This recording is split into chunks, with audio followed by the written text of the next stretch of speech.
রাজধানীর পল্লবীতে শিশু রামিসাকে ধর্ষণের পর হত্যায় গ্রেপ্তার হওয়া সোহেল রানা আগেও নানান অপকর্মে জড়িত ছিল বলে জানিয়েছে ডিবি। সকালে ডিএমপি মিডিয়া সেন্টারে ব্রিফিংয়ে ডিবি প্রধান জানান, অভিযুক্ত সোহেল রানার বিরুদ্ধে চুরি এবং নানা ধরনের সামাজিক অপরাধের অভিযোগ ছিল।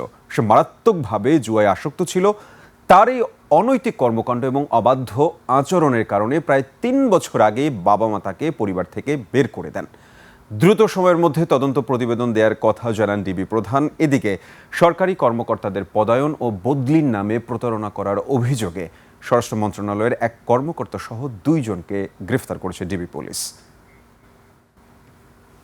আমরা যতটুকু জানতে পেরেছি যে তার পিসিপিআর খুব একটা ভালো না, তার অতীত কর্মকাণ্ড খুব একটা ভালো না, এটা আমরা সাধারণভাবে জিজ্ঞাসাবাদে জানতে পেরেছি। এবং যে কোনো একটা, আপনি জানেন যে এরকম হিনিয়াস ক্রাইমের যে কোনো একটা আসামি ধরা পড়লে আমরা ডিবি থেকে একটা টিম পাঠাই তার হয়রাবর্স নেওয়ার জন্য, তার বিস্তারিত জানার জন্য যেটুকু নিয়েছি তাতে বোঝা গেছে যে তার স্বভাব চরিত্র খুব একটা ভালো না।